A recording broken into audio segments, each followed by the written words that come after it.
Hi guys, it's Adriabella with your Q&A video blog. I'm sorry it took me a little bit. It's just y'all had some awesome questions. I was just giving enough time for you guys just in case you missed my post, so you guys could put in your questions so that I could make a video that was worth your time to watch and that answers all your questions that you may have. So let's go ahead and get started.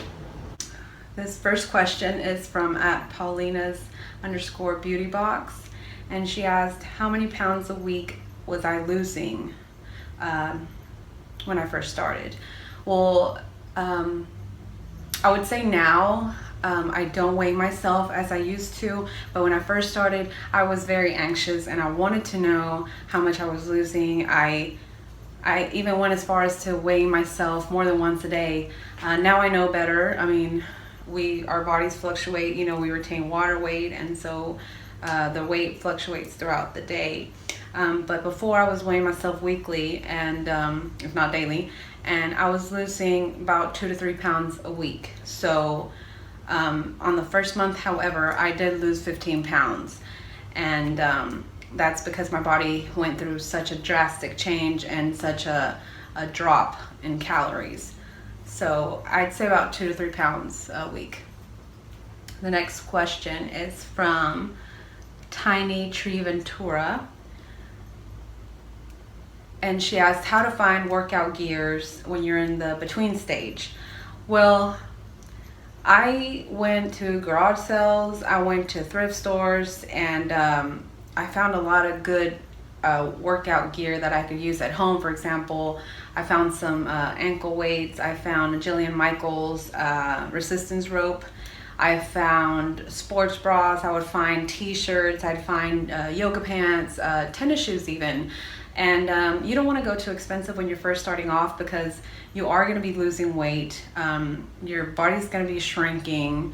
And so to go off and go to Victoria's Secret and buy you some yoga pants or a sports bra when you're first starting off, I mean, I know you're anxious and you want to do something like that, but really it's just going to be a waste of money because your body's going to be changing, and you don't want to invest too much in the beginning. So thrift stores and garage sales. Next question is from Yeri1998. How many days do I work out? I work out anything in between 4 to 6 days a week, and it all just depends on how I feel, or it depends on if I went to the gym and I just didn't put in as much. Either because I was tired from work, or I just wasn't feeling it, or I was sore. So I do aim for 5 days a week, and I want to have my 2 days off. @Taneri_VSG asked, what time is my last meal? My last meal, I try to eat prior to 8 or 9 o'clock, but it doesn't always work out that way because my workouts, I do get them done between 7 and 9, 7 and 8. And when I go to the gym, I typically last about 1.5 to 2 hours. So my last meal is usually about 8-ish or 9. So if you're gonna eat that late, do not eat something that's high in carbs, because that's gonna be really hard to metabolize, and it's just not a good idea. If you're gonna eat carbs, it's better to eat your carbs that you're gonna eat early in the day. For example, if you want to eat a toast, or if you want to eat oatmeal, it's better to eat it first thing in the morning. My next question is from @Patty_love21. She's asking about beating snacks and cravings, learning how to portion control and not to overeat. That's something that you're gonna have to learn on your own. The more overweight you are, and the more used to that you are to consuming more calories, it's going to be harder for your body to adjust to such a decrease in your portions. So you may still be hungry even though you ate a meal that was about 1,800 to 2,500 calories, because you may be used to 3,000 or 4,000 calories a day. But the thing with that is you are going to have to increase your water intake, because if you drink more water, your body's going to be more full and there's not going to be much more room in there. So increase on your water intake, and also if you're still hungry and you feel like you're still hungry even though you ate a meal, it all depends on what you choose to put into your stomach. If you're still hungry, go into the kitchen and grab you a handful of raw almonds, or get you a handful of broccoli and snack on that, or cut up a cucumber, put a little bit of lemon and tapioca sauce, or anything like that. Just choose wisely. If you're still hungry, eat, but just be careful on what you choose to eat. Get a rice cake, put a little bit of peanut butter in there. Not just because you're still hungry, you're gonna go in the kitchen and get you a hamburger or get you a handful of chocolate chip cookies. You know, it just all depends on what you choose to eat. You're still hungry, go get you something, but just choose a healthy snack. Choose a healthy alternative. My next question is from Lamb Squishy, and she's asking for suggestions into getting back into training after an injury. I have mentioned before that I did suffer an injury when I was in my weight loss journey. I think I was approximately maybe 7 or 8 months into whenever I sprained my knee at a work-related injury. I did have to sustain from exercise for 6 weeks, and that was very hard for me. However, I still kept eating healthy. I did not let my depression, because I did get a little depressed because I wasn't able to work out, so used to working out. I mean, it was almost a year that I had been in my journey. So I was a little depressed, but I let my body heal, because you have to. And right at 6 weeks, I got the okay from the doctor, and I started back easing into it. I would get onto the stepper for about 20 minutes at first. And then when I noticed that I was okay, then I went for a little longer, and then a little longer. Next thing I knew, I was back outside running. So just give your body time, and it'll tell you when it's ready. At Mel_Gel asked if I started off with a goal weight. She said, I feel every time I set a goal weight, I get discouraged because it's so much. I did start off with a goal weight. My goal weight was 150. So I started at 275, and my goal weight was 150, and then I had an ultimate goal weight of 130. I did exceed my expectations, because my ultimate goal weight changed later on after I hit 130, and it went to 125, and then I reached 125. So if you think that you are setting too much of a high bar for yourself, then aim lower. Do 20s and 20s. Like if you start off at 150, or if you start off at 200, lower that into 180. Say my goal weight is 180. Once you reach 180, then decrease another 20. My goal weight is 160. Every time that you reach that goal weight, you're gonna feel accomplished, you're gonna feel awesome, and you won't feel so pressured into meeting a goal that you feel like you may not reach. So just aim a little lower. You know, it's normal to feel a little discouraged. You know, it's normal, but just don't set that high of a standard for yourself. Even though I'm sure, girl, that you're gonna get it, or guy, I'm sorry, I'm sure, Mel, I'm sure you're gonna get it. So just don't freak out about it. Just aim smaller goals, and you'll get to it. I promise. My next question says, exercises on toning to avoid large amounts of excess skin. And this is by Healthier Bridget.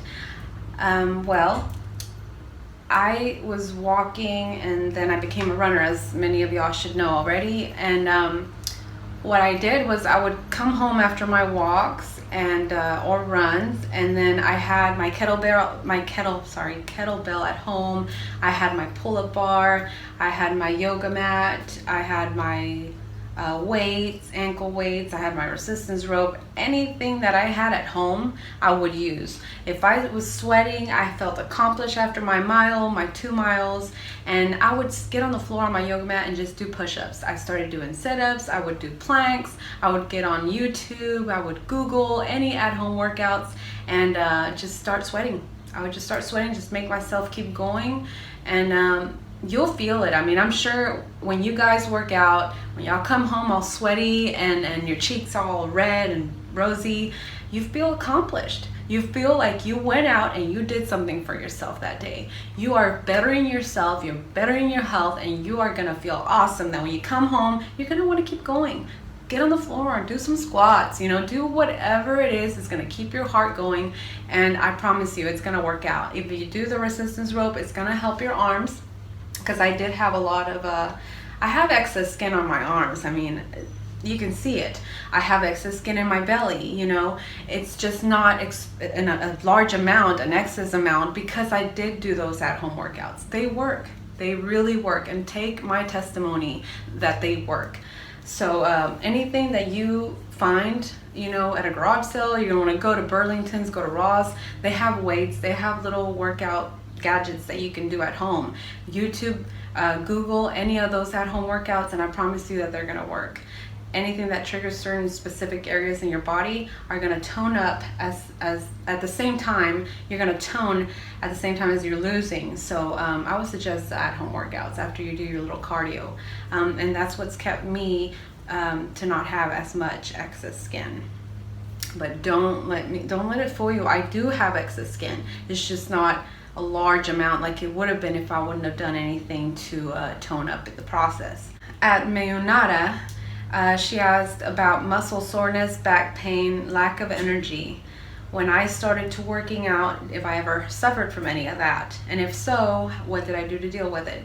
Of course I had soreness. Of course I was fatigued. I was tired. I was sore. I just didn't want to do anything. It's all part of it. The more overweight you are, the less that you have of energy, you know, because you have that weight that's weighing you down. You have all that fat, and you just don't feel like doing anything. You're sleepy right after you eat. I mean, at least that was my truth.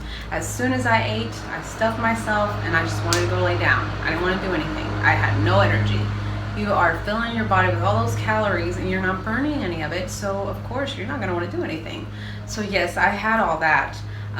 Even after I worked out, even after I had started my weight loss, I would go out, it'd be time for me to start exercising, and I would just drag. I didn't want to do it.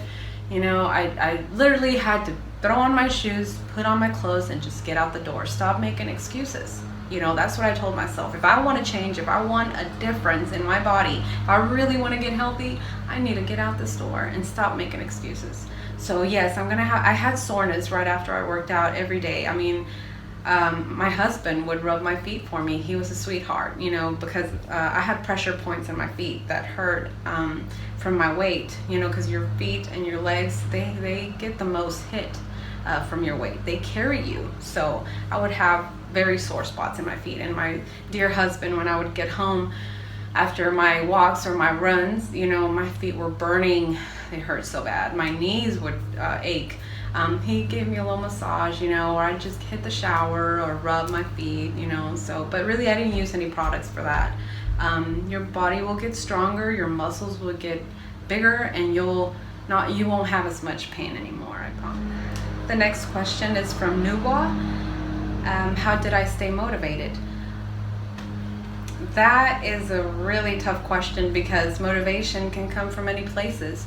But I would like to say that the reason that I kept motivated was because I kept seeing progress in myself, and I could see how I felt from the changes that I was doing to my life.